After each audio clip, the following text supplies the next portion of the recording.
Hi అండి, welcome to my channel. మా వాడైతే ప్రతిరోజు అన్నం తినాలంటే ఖచ్చితంగా మొబైల్ ఉండాల్సిందే. దానికి తోడు అన్నంలో మాత్రం తొక్కలు ఎటువంటి పరిస్థితులు రాకూడదు, అంటే టమాటా తొక్కలు అలాంటివి అనమాట. సో ఇప్పుడు అన్నం తింటుంటే ఏం చేస్తున్నాడో చూడండి. టమాటా తొక్కలన్నీ ఓ పక్కకి సైడ్కి తీసేసి ఉత్తి రైస్ మాత్రమే పెట్టాలి. ఎట్టి పరిస్థితిలో ఒక్క తొక్క వస్తే అస్సలే తిన.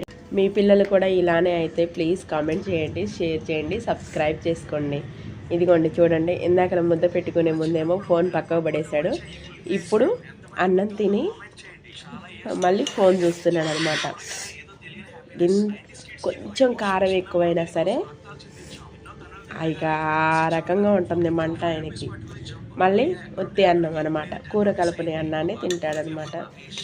ఇదిగోండి, ఫోన్ లేని అన్నం అయితే తినడు. మీ పిల్లలు కూడా ఇలా ఉంటే కామెంట్ చేయండి. అన్నం పెట్టాలంటే మాత్రం ఒక పెద్ద టాస్క్ అండి నాకైతే. వీడికి తినకపోతే ఆఫ్టర్నూన్ స్కూల్లో ఏం తిన్నాడా అని చెప్పేసి మళ్ళీ అదొక బాధ, తిన్నాడా సరిగా తినలేదా అని. సో నైట్ టైం అయినా కడుపు నిండా పెడితే చక్కగా తిని పెట్టాలనిపించింది. ఎంతైనా తల్లి మనసు కదండి.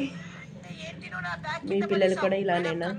అసలు స్కూల్కి పెట్టిన లంచ్ బాక్స్ పూర్తిగా కంప్లీట్ చేస్తారా? పూర్తిగా కంప్లీట్ చేస్తే కనుక కామెంట్ చేయండి. లేదు ఇలానే ఇన్కంప్లీట్గా బాక్స్ తీసుకొస్తే అది కూడా కామెంట్ చేయండి. అలానే వీడియో కనుక నచ్చినట్లయితే కాస్త లైక్ కొట్టి వెళ్ళండి, ఓకేనా?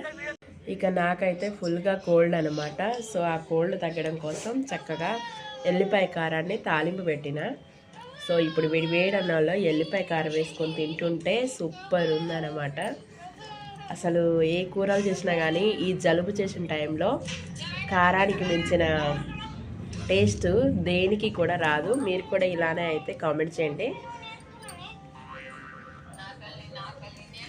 యాక్చువల్లీ నేనైతే బీరకాయ వండానండి, కాకపోతే జలుబు వల్ల అసలు ఏం తినబుద్ధి అవ్వట్లా.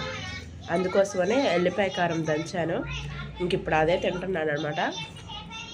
వేడి అన్నాలో సూపర్ ఉంది. జలుబు చేసినప్పుడు మీరు కూడా ట్రై చేయండి, చాలా బాగుంటుంది. ఈ వీడియో కనుక నచ్చితే ప్లీజ్ అండి లైక్ ఇవ్వండి, షేర్ చేయండి, ఛానల్ని సబ్స్క్రైబ్ చేసుకోండి. బాయ్.